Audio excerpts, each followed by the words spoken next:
In this video, I will show how to transfer Facebook Insights data to Excel in a few clicks.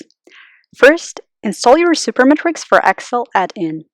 You can choose either a desktop version or an online version. In this video, I'm using my desktop version. Next, open Supermetrics sidebar.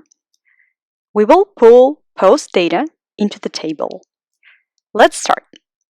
I choose Facebook Insights from the list of data sources. After a simple three-step authorization process is completed, I select the page I want to get data from. Next, I choose the date range. In my case, it's last month. Then I select the metrics. I have decided to pull post likes, post shares, and post comments. After that, I choose the split by dimension.